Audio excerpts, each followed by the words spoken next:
Hey everybody, Jeff Schneider here. So, back when I was a freshman in music school, I'm in my dorm room and I plop my Yamaha keyboard on my bed. Next to me is my buddy John. He picks up his saxophone, clips it to his neck strap. We look at each other and we start playing this smooth jazz tune that we wrote earlier in the day. Now, usually smooth jazz is not the music we would play at a music conservatory, but we were having some fun. We recorded this tune, and later that night, I'm back in my room by myself listening to the recording.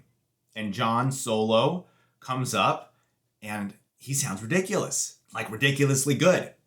So I have to transcribe this solo. I go through it note by note and I'm looking at it. It's just a pentatonic scale, like a basic minor pentatonic scale. And I'm thinking, like, how is this even possible? I chalk it up to him having talent, a lot more talent than I did. I basically convinced myself I shouldn't even be at this music school because I could never make a minor pentatonic scale sound that good. Anyway, I was really bummed out. And a few days later, a friend of mine came into my room and I played him the recording. And John's solo comes up. And my friend is listening and he goes, "Nice phrasing." And I go, yeah, nice phrasing. But in my head, I'm like, of course, phrasing. How could I forget phrasing? I spent the last 5 years focusing on music theory and scales and learning licks and studying chords.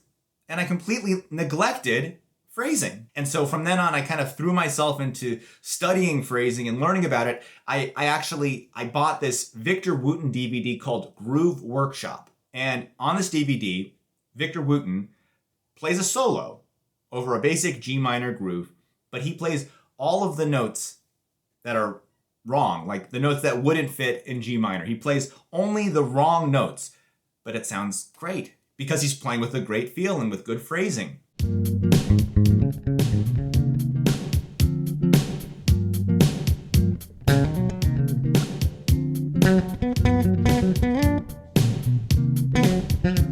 Jocko.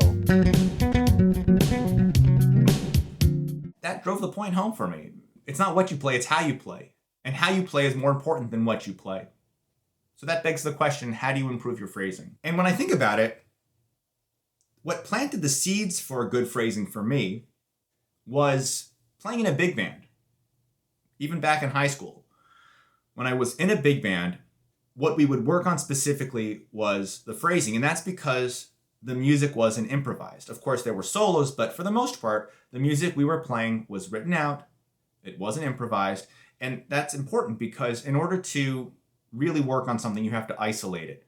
And when you have fewer variables, you can actually work on things like phrasing. So if you have a phrase like a ba, ba, boo, da, that boo, the da, da, boo, da, that second to last note there, it's the penultimate note. And you want to squeeze that note. You want to hold on to it longer than you think is necessary.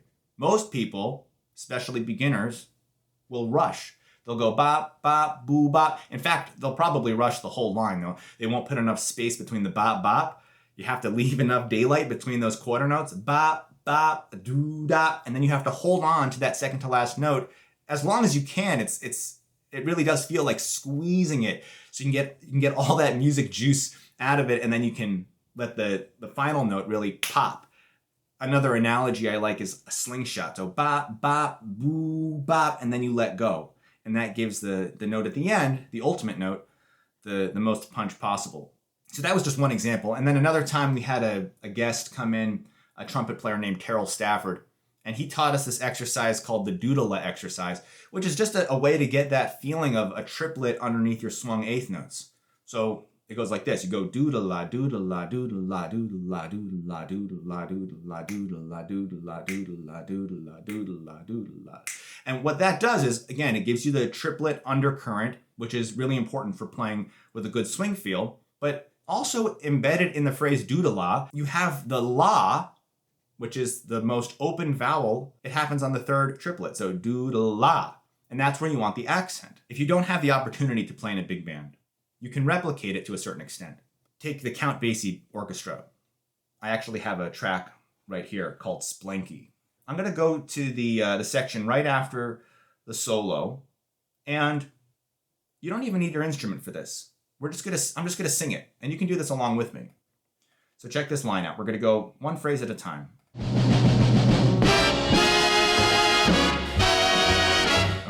So we'll start with that. So that's 1, 2, 3, 4. Ba, ba, ba, boo, ba. I'm not even worrying about the pitches. You can do that later if you want, but really this is all about getting the accents, the duration of the notes, making sure you're not rushing.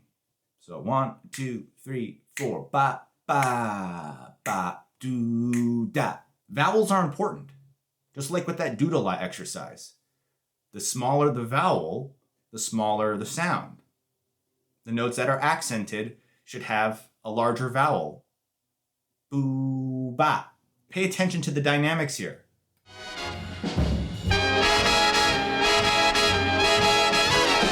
So that's do wa da da do wa da da do wa da da da da da do wa da do da da. If you imagine like a trumpet with a plunger at the end of it, you're closing off the air and then you're letting it out. Don't rush it. It's not everybody rushes. So you have to remember to take your time. One phrase at a time, make sure you can sing it. If you can't sing it, you're not going to play it. You know the expression, the eyes are the window to the soul? Well, your singing voice is the window to your ear and how you're actually hearing the material. And if you're not singing it well, you're not hearing it well, and you're not going to play it well. I get way into this in my course Phrasing Secrets, where I get really tactical and I focus on things like the penultimate note, these little tips that make all the difference. Now, you can do it with the recording and you can listen and try to pick up on things. A lot of the time, though, it's hard to hear what's going on unless you know what to listen for.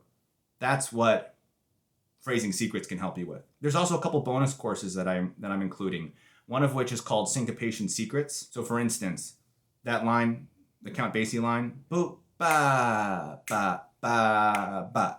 A lot of the time, I'll have somebody try to sing that and tap or snap at the same time. And what ends up happening is something like this. Boo, ba, ba, ba, ba. Now, what did I just do?